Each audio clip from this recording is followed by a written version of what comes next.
السلام علیکم ورحمۃ اللہ وبرکاتہ۔ پیارے پیارے دوستو، آج ہم لائے ہیں تبلیغ کے 6 نمبر، تاکہ تبلیغ کے 6 نمبر ہم سیکھیں۔ تبلیغ کا کام جو ہے یہ ہمارے سارے مسلمانوں کے ذمے ہے۔ حضرت محمد صلی اللہ علیہ وآلہ وسلم کی ختم نبوت کے صدقے یہ کام امت کے حوالے ہے۔ اب یہ کام سیکھنا ہے اور آگے پہنچانا ہے، تاکہ ہم دین جو ہے یہ وہ سیکھے اور دوسروں کو سکھائے۔ تو ہم جب تبلیغ میں 3 دن لگاتے ہیں، 40 دن لگاتے ہیں، 4 ماہ لگاتے ہیں، 1 سال لگاتا ہے، تو اس میں ضرور یہ 6 نمبر ہوتا ہے۔ تو آئیے جی، یہ 6 نمبر خود بھی سیکھے اور پھر دوسروں کو بھی سکھائیے جی۔ میرے محترم بھائیو، بزرگوں اور دوستو، میری اور آپ کی بلکہ ساری دنیا کے انسانوں کی کامیابی اللہ رب العزت نے دین میں رکھی ہے۔ دین کی بنیاد ہے لا الہ الا اللہ محمد الرسول اللہ۔ اس کلمے کا معنی ہے کہ اللہ کے سوا کوئی عبادت کے لائق نہیں، اور حضرت محمد صلی اللہ علیہ وسلم اللہ تعالیٰ کے رسول ہے۔ اس کلمے کا مقصد ہے اللہ سے سب کچھ ہونے کا یقین ہمارے دلوں کے اندر آ جائے، اور مخلوق سے کچھ بھی نہ ہونے کا یقین۔ نبی صلی اللہ علیہ وسلم کے طریقوں پر چل کر کامیابی کا یقین، غیر کے طریقوں پر چل کر ناکامی کا یقین ہمارے دلوں کے اندر آ جائے۔ کلمے کی فضیلت ہے، ایک 100 سالہ کافر اگر اخلاص کے ساتھ اس کلمے کو پڑھ لے تو اس کے پچھلے تمام گناہ معاف ہو جائیں گے۔ اگر وہ فوت ہو گیا تو وہ جنت میں داخل ہو جائے گا۔ جب ہم نے یہ کلمہ پڑھا ہے تو ہم پر اللہ کے تمام احکامات فرض ہو چکے ہیں۔ اس میں پہلا حکم ہے نماز۔ نماز دین کا ستون ہے، نماز مومن کی معراج ہے، نماز شیطان کا منہ کالا کرتی ہے، نماز نبی صلی اللہ علیہ وسلم کی آنکھوں کی ٹھنڈک ہے۔ قیامت کے دن سب سے پہلے نماز کا حساب ہوگا۔ اگر نماز پوری نکلی تو تمام اعمال پورے نکلیں گے، اور اگر نماز خراب ہو گئی تو تمام اعمال خراب ہوں گے۔ حدیث کا مفہوم ہے، جو بندہ 5 وقت پابندی کے ساتھ نماز پڑھتا ہے، اللہ اس کو 5 طرح کے اعزاز و اکرام سے نوازیں گے، 1 دنیا اور 4 آخرت میں۔ نمبر 1، دنیا میں روزی کی تنگی نہیں ہوگی۔ نمبر 2، آخرت میں قبر کا عذاب نہیں ہوگا۔ نمبر 3، اعمال نامہ دائیں ہاتھ میں ملے گا۔ نمبر 4، پولیس سے رات سے بجلی کی طرح گزر جائے گا۔ نمبر 5، بغیر حساب جنت میں داخل ہوگا۔ اس کے ساتھ ہے علم اور ذکر۔ اتنا علم حاصل کرنا ہر مرد عورت پر فرض ہے کہ 24 گھنٹے کی زندگی اللہ کے حکموں اور نبی صلی اللہ علیہ وسلم کے طریقوں کے مطابق گزار سکے۔ مال فرعون قارون نمرود کی میراث ہے، اور علم انبیاء کی میراث ہے۔ حدیث کا مفہوم ہے، جو بندہ 1 آیت قرآن کی سیکھ لے، اللہ اس کو 100 نفلوں سے بڑھ کر ثواب دیں گے، اور جو بندہ ایک باب جو ہے وہ علم کی سیکھ لے، اللہ اس کو 1000 رکعت نفل سے بڑھ کر ثواب نصیب فرمائیں گے۔ ذکر، اس کے ساتھ ہے ذکر۔ ذکر کرنے والا زندوں کی طرح ہے، اور ذکر نہ کرنے والا مردوں کی طرح ہے۔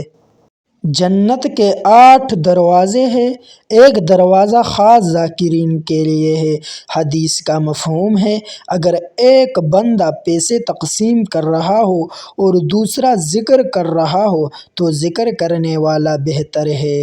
اور اس کے ساتھ ہے اکرام مسلم۔ اکرام مسلم کا مقصد ہے کہ ہم اپنے حقوق کے ساتھ ساتھ دوسرے مسلمانوں کے حقوق بھی ادا کریں۔ رسول صلی اللہ علیہ وسلم کی حدیث کا مفہوم ہے، مسلمان کی بیمار پرسی کے لیے جو بندہ صبح کو جاتا ہے تو شام تک 70,000 فرشتے مغفرت کی دعائیں کرتے ہیں۔ اگر شام کو جاتا ہے تو صبح تک 70,000 فرشتے مغفرت کی دعائیں کرتے ہیں۔ اس طرح ہم چھوٹوں سے پیار کریں، بڑوں کی عزت کرے، علماء کی قدر کرے۔ رسول صلی اللہ علیہ وسلم نے فرمایا، جس میں یہ 3 صفات نہ ہو وہ ہم میں سے نہیں ہے۔ اس کے ساتھ ہے صحیح نیت۔ صحیح نیت کا مقصد ہے کہ ہم ہر نیک کام اللہ کی رضا کے لیے کرے۔ حدیث کا مفہوم ہے اخلاص والے ہدایت کے چراغ ہے۔ اس کی وجہ سے اللہ رب العزت بڑے بڑے فتنوں کو دور کرتے ہیں۔ ایک حدیث کا مفہوم ہے بنی اسرائیل میں قحط آ گیا اور کھانے کو کچھ نہیں ملتا تھا۔ ایک بندہ ریت کے ٹیلے کے قریب سے گزر رہا تھا۔ اس نے دل میں کہا کہ اگر یہ آٹا ہوتا تو میں سب لوگوں میں تقسیم کر دیتا۔ وقت کے نبی پر اللہ کی طرف سے وحی آئی کہ اس بندے کو بتا دو کہ میں نے تیرے اعمال نامہ میں اتنے ہی آٹے کا صدقہ کرنے کا ثواب لکھ دیا۔ یہ ہے جی صحیح نیت۔ پھر ہے دعوت تبلیغ۔ دعوت تبلیغ کا مقصد ہے کہ ہم خود بھی نیک کام کریں اور دوسروں کو بھی نیکی کی تلقین کریں، خود بھی برائی نہ کریں، دوسروں کو بھی برائی سے منع کریں۔ اس کام کے لیے اللہ کی طرف سے نبی آتے تھے۔ ہمارا یقین ہے کہ ہمارے نبی حضرت محمد صلی اللہ علیہ وسلم اللہ کے آخری نبی ہے۔ آپ کے بعد کوئی نبی آنے والا نہیں، یہ ہمارا عقیدہ ہے، اور یہ نبوت کا کام اللہ رب العزت نے آپ صلی اللہ علیہ وسلم کی امت کے ذمہ لگایا ہے۔ اسی وجہ سے اللہ رب العزت نے قرآن پاک میں اس امت کی تعریف فرمائی کہ تم بہترین امت ہو، کیونکہ تم لوگوں کی بھلائی کے لیے نکالے گئے، تم لوگوں کو نیکی کا حکم دو گے اور برائی سے منع کرو گے۔ اب میرے بھائیوں، قرآن کی اس آیت سے معلوم ہوتا ہے کہ تبلیغ کا کام صرف ثواب نہیں بلکہ ہماری ذمہ داری بھی ہے۔ اس کو سیکھنا بھی ہے، سکھانا بھی ہے اور آگے ساری دنیا تک پہنچانا بھی ہے۔ اس کے سیکھنے کے لیے بزرگوں نے ایک ترتیب بنائی ہے کہ 4 ماہ لگا کر اس کو سیکھو اور پھر زندگی بھر دوسروں کو سکھاؤ۔ اس کی فضیلت ہے جی نمبر 1، میرے دوستو، اس راستے کا گرد و بار جس کو لگے اس پر جہنم کی آگ تو چھوڑو دھواں بھی نہیں لگے گا۔ نمبر 2، اس راستے میں ہر قدم پر 7 لاکھ نیکیاں ملیں گی۔ نمبر 3، چنانچہ ہر نماز 49 کروڑ، ہر سبحان اللہ 49 کروڑ اور ہر نفل کا 49 کروڑ ثواب ملے گا۔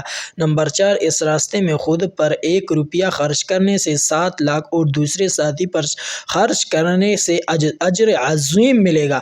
حدیث کا مفہوم ہے اللہ کے راستے میں ایک بالشت ہجرت کرنے سے جنت واجب ہو جاتی ہے۔ نمبر 6، اللہ کے راستے کی ایک صبح یا ایک شام دنیا کی دولت کمانے اور تمام دوسرے کاموں سے بہتر ہے۔ اس کی بہت فضیلت ہے جی۔ اور آگے ہم اعلان سیکھیں گے۔ حضرات، ایک ضروری اعلان سنیے، میرے اور آپ کی بلکہ ساری دنیا کے سارے انسانوں کی دنیا اور آخرت کی کامیابی اللہ رب العزت نے پوری کی پوری دین میں رکھی ہے۔ دین آئے گا محمد مصطفیٰ صلی اللہ علیہ وسلم والی محنت سے۔ اس محنت کے سلسلے میں بقیہ نماز کے بعد بات ہوگی، آپ سب تشریف رکھیں، انشاءاللہ بہت فائدہ ہوگا۔ پیارے پیارے دوستو، ہم نے اعلان بھی سیکھ لیا، 6 نمبر بھی سیکھ لیے، اب اس کو سیکھنا بھی ہے اور دوسروں تک پہنچانا بھی ہے۔ السلام۔